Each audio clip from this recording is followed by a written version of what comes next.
Hello world, my name is Hristina Crenn from One Health Lessons. Today I have the privilege to talk with Dr. Stroud from the USA. Hello Dr. Stroud, how are you doing today? Hi, Hristina, I'm fine. Um, well, you are the Executive Director of the One Health Commission. Could you please tell us more a little bit about the job you are doing and how long you have been doing this job? Sure, the One Health Commission is a 501c3 nonprofit based in the US, in North Carolina, but working globally with the One Health community to help us really further this whole concept of One Health. I've been leading the commission as executive director since late in 2013, but the commission was founded a few years before that here in the US. So that's how long we've been at it. And I'll see what next question you have for me. Excellent. Where do you see the One Health Commission in 5 or 10 years later? Oh, well, we might talk about One Health in general before we answer that question, if you don't Okay, mind. sure. So if you would allow me, I would answer the question, where would I like to see One Health in 5 or 10 years? Absolutely, absolutely. So some of your listeners may or may not be familiar with the concept of One Health. Do you want to make a little introduction to the concept? Sure. So One Health is basically the connection between the human, animal, and environmental health, actually. And that is why we are basically trying to connect three concepts into one concept, which is One Health. Great. So the One Health movement, I'll just give a little more background for the movement. Really, in my mind, I hope I'm not losing my internet. Really, in my mind, this conversation started in the late 90s, coming out of the ecology and conservation, medicine, and biodiversity sectors, because they started saying, wow, look at all these diseases that come from animals that people get. And the veterinary world picked it up and started actually saying, oh my gosh, they're right. Look at all these diseases that come from animals. The veterinary world really started making a lot of noise about it, almost to the detriment of the One Health movement, because the human health folks thought, oh, that's just the animal doctors. They're talking, it doesn't have anything to do with us. So we have really finally come full circle in this horrible pandemic that we're living in right now has really helped the world understand that we're talking about really the interconnections and the overlaps between the human, the animal, and the environmental, and also the plant health world. I mean, how are we going to feed 9 to 10 billion people on the planet if we don't pay attention to soil health and plant health and all those sciences also? So this is really a movement to try to help us reestablish those connections, because our specialties have forced us into silos and we don't always connect and talk to each other.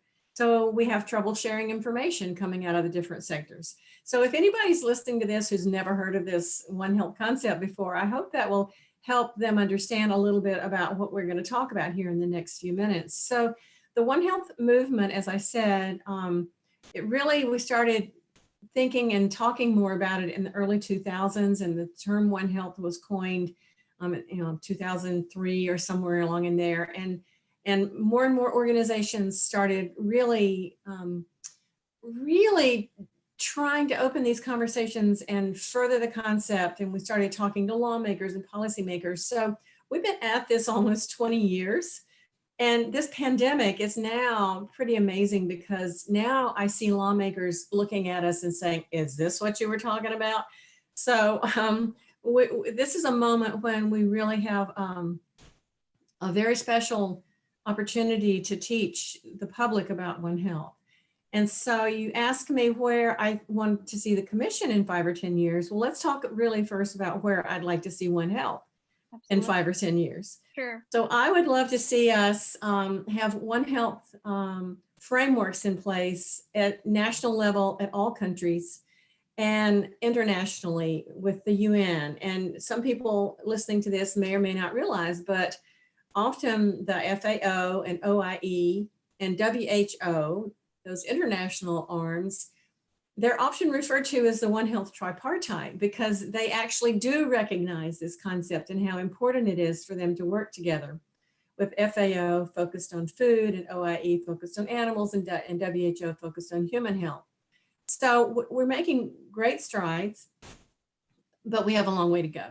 I would love to see the United Nations actually embracing and implementing the One Health framework. Many of us believe that One Health is a perfect path to achieve many of the United Nations Sustainable Development Goals.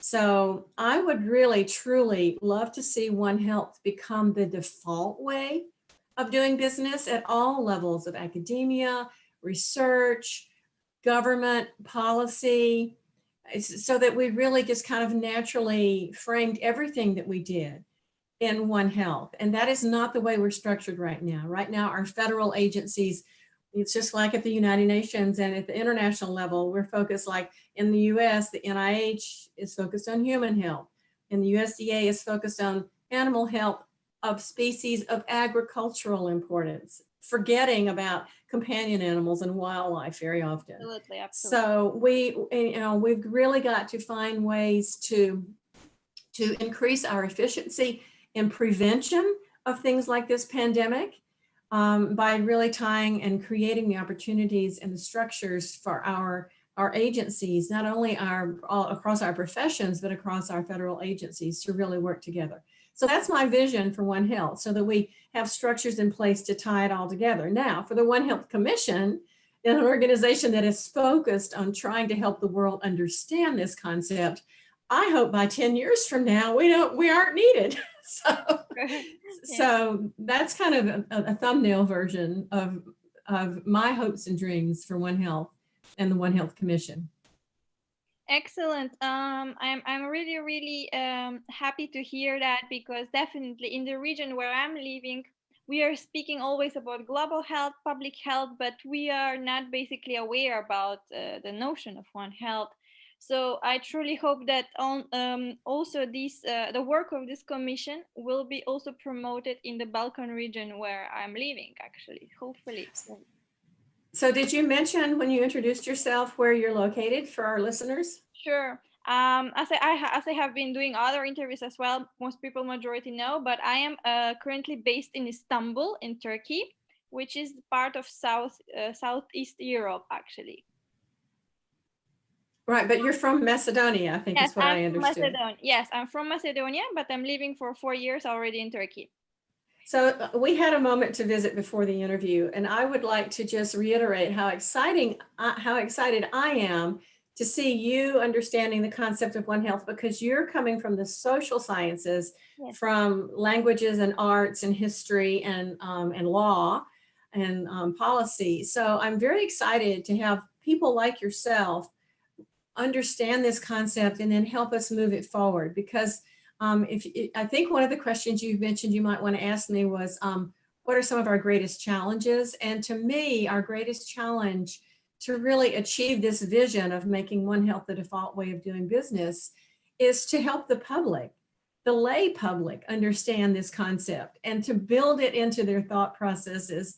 Everything from, whether or not they're going to use a straw at dinner and a plastic bottle for their water, what it's going to do to the environment, all the way to the lawmakers they're going to put in, they vote to put lawmakers in place. The people who are really aware of the interconnectedness. So I truly, for us to really accomplish One Health, we really do have to really incorporate this concept in everywhere. And so OneHealthLessons.com and the One Health Commission has been working very hard to start instilling this education starting very, very early. Absolutely. And in this part of the world where I'm living, we have always a saying, like or general, the people are saying, okay, if I throw one plastic bottle in the street, that won't pollute the environment. It is actually, as a saying, very much implemented in the mentality of the culture through the entire Balkan region, as well in Turkey. And that shows up, or it is a demonstration that there is not a sufficient awareness about the importance of the environment, but also about animals and humans to some extent. But I will say that we always here in this part of the world, we are always trying to care much more about human health, but not really about animals. For instance, in Turkey, cats and dogs are really the kings and queens. They really take care of cats and dogs. In Istanbul, basically, they say that the former sultans of, they say that the now that the kings or the sultans are the cats and the dogs in Istanbul. But in Macedonia, unfortunately, more and more people are poisoning um, animals in the street, and that is a problematic, really problematic. I wanted to share this as a thought in order perhaps to raise awareness for the people who are going to listen this talk, especially the people from my region. Dr. Stroud, I would like to ask you a little bit more about your career. You're a veterinarian by profession, right? That's right. And I also have a PhD in endocrine physiology. What motivated you to switch basically from the veterinarian specialization to endocrine physiology? Oh, actually, I didn't switch. I just added that knowledge to my veterinary knowledge. I actually practiced veterinary medicine after my PhD. So I never went the pure academic path where so many people who get a PhD, they go start writing grants and doing research. I've used my PhD just to increase my knowledge depth. And actually, I feel, Hristina, like everything I've done in my career has prepared me for what I'm doing now when I realize that all these knowledge bases can be brought to bear to be a One Health practitioner. So I see myself with my veterinary training and my endocrine physiology PhD training just becoming a stronger One Health practitioner. So I often tell young people when they ask me, how do I get a career in One Health? I tell them, pick your discipline, hone your skill, and do it practice it in a One Health way. So bring your knowledge. You need that depth of knowledge in some discipline. You just don't need to climb into that discipline silo. Absolutely. You need to be sure that you can stay connected to all the other professions. Now, that doesn't mean that you're going to be an expert with deep knowledge in every profession. Nobody can know everything. Nobody can know everything. Absolutely. But it does mean that you can come at whatever you're doing with an awareness, and whatever job that you end up finding yourself in, you can bring that One Health concept to that job. So that's it wasn't a switch for me. And one of the craziest things I ever did, Hristina, was I was a veterinarian with a PhD in endocrine physiology, setting up a reproductive hormone lab and an anthropology department to do studies of hormonal studies in populations of women from all around the world. Wow. So, that was like, they had no idea what to do with me, a veterinarian, in that anthropology department. Wow, but it's impressive because your story is really inspiring, because in the region where I'm living, basically, education seems to be considered like, as an obstacle. Or in the sense, like young people, when they go to university and when they start doing their exams, they don't get motivated, because they think, that all the information can be found on Wikipedia or Google. And this is not effective, in my opinion. Like, I love research. I don't see myself as a professor in the future, but I definitely like research. One of my dreams one day was to be a cardiologist and also a veterinarian to some extent when I was a child. But I said I switched to social sciences. I really did a switch in terms of my dreams, what I wanted to do. And if in some country education is an obstacle in the minds of young people, in your opinion, what is the biggest obstacle for One Health nowadays? How can we address that, the problems that One Health faces nowadays? Oh, educating the public. It's the public, it's the general lay public that once they understand this concept, it will trickle up to the lawmakers. So we really need a top-down, bottom-up approach here, right? We need to be working on educating the lawmakers, but really we need to be working on educating the public. And so that, to me, right now is our weakest area for One Health. We've spent a lot of time over the past nearly 20 years talking to each other in the professions, but we've spent precious little time trying to educate the public. So one thing that we've been doing in this pandemic, the One Health Commission has created, and this is a little strange to some people, because some professionals look down their noses at popular media and op-eds and commentaries. They're not pure science. But that's what the public reads, right? The public doesn't go and dig into these scientific articles because they don't understand the language and the jargon and the concepts in uh, um, the scientific arena. But what we've been doing to try to help the public understand and to be really celebrate what the public is seeing is we've created a COVID-19 and One Health webpage where we've literally been queuing up links to all the popular media op-eds and commentaries that have been coming out since January about this pandemic that mention or call for One Health. So there have been millions of commentaries, but we've got over 200 and many more in the queue yet that have specifically mentioned or call for One Health. And this is from India to China to the US, all over the world.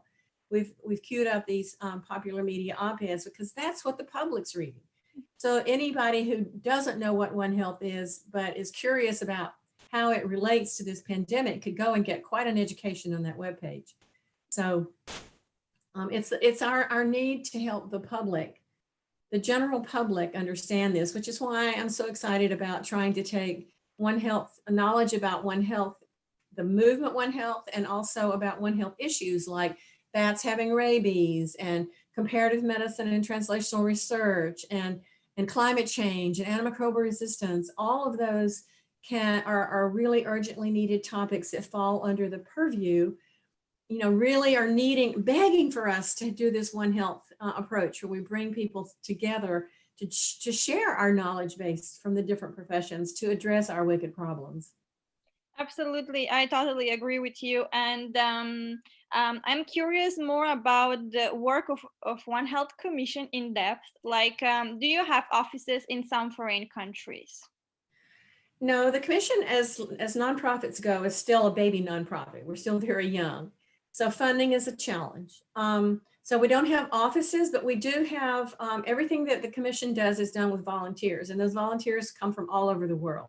Okay. So in that sense, we have offices in other parts of the world, but we don't have bricks and mortar structure offices in other parts of the world. But we have volunteers and people who follow us. Our listserv has expanded over 2,000 just since this pandemic started. So our listserv is quite global in scope. It's 12,000, almost 12,500 right now. And people who receive, in fact, I want to be sure, Hristina, that you're on the listserv now because One Health Happenings, our newsletter is going out hopefully today.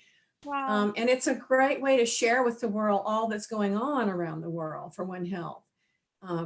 So we don't have offices all over the world, but we have volunteers from all over the world who are really working, especially starting to come forward and get involved in the One Health education efforts. Impressive. I'm really curious to know more about the work of the One Health Commission, and I'll definitely check out your website and contact you for more information. What is perhaps, the biggest challenge that the One Health Commission faced until now, or perhaps the best experience that the One Health Commission had in terms of the projects that were undertaken?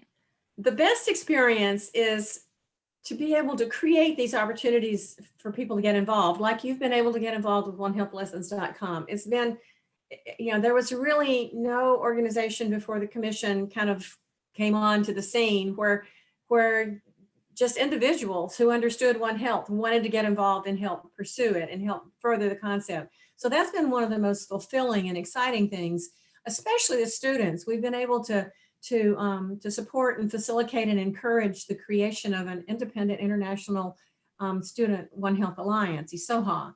And it's been so wonderful to watch incredible young people like yourself step forward to lead for this concept and do amazing things, like create a mentor program, and they're creating a journal, and they do webinars, and they help connect students all over the world that are working for One Health. So those are some of the exciting things, and to see how people, I can't tell you, I spent all my time answering emails to people who reached to me wanting to learn more about One Health or about the commission or wanting me to speak somewhere. So those are the wonderful things. The challenge that the commission has experienced is that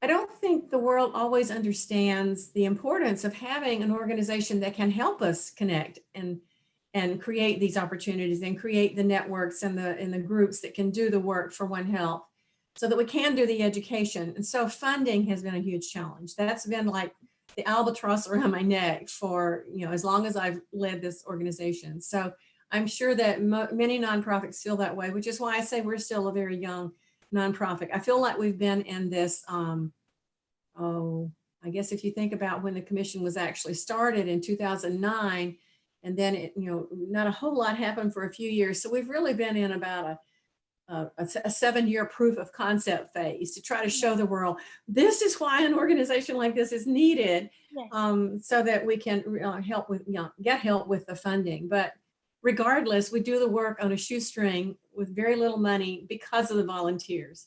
Yes. Like yourself volunteering with One Health Lessons. Yes, I definitely I can say that volunteering with One Health Lessons perhaps was the most wonderful experience of my life, because for the first time in my life I was doing something totally outside as an activity, totally outside of social sciences.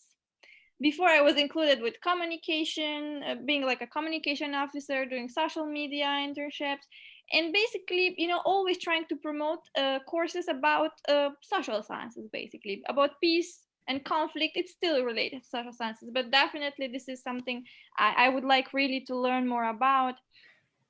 Well, the exciting thing is that you're having an impact internationally now by being involved in this, because I mean, if I were to show you pages on the One Health Commission's page, and we have a Who's Who in One Health webpage, where we've been trying to really shine a light on all the organizations around the world that are actively leading for One Health. And this is in addition to all the organizations who have written letters saying, yes, we support One Health. This is the organizations that have active programs that they're leading for One Health. So that's been really a kind of a passion project of mine, is to help us find out who's doing what, so we can find how we can join hands and synergize our efforts. So that's been a huge part. The commission works under the edict, connect, create, educate.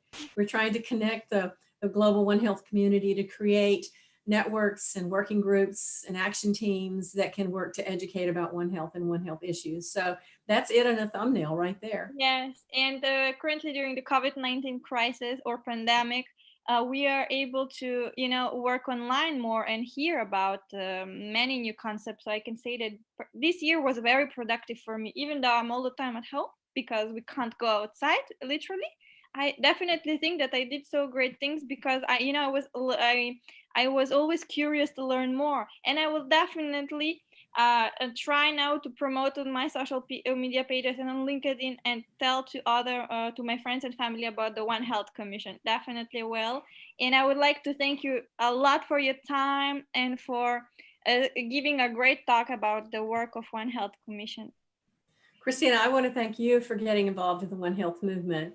There are more and more paths to do that now, and I'm very excited that One Health Lessons has been able to help you get involved, and I'm very excited if you want to help people find out about the One Health Commission also. So it's really what we can all do together to really advance and further understanding about this movement. So thank you very much for the interview. You're very welcome. I wish you great holidays and Happy New Year as well in 2 weeks actually.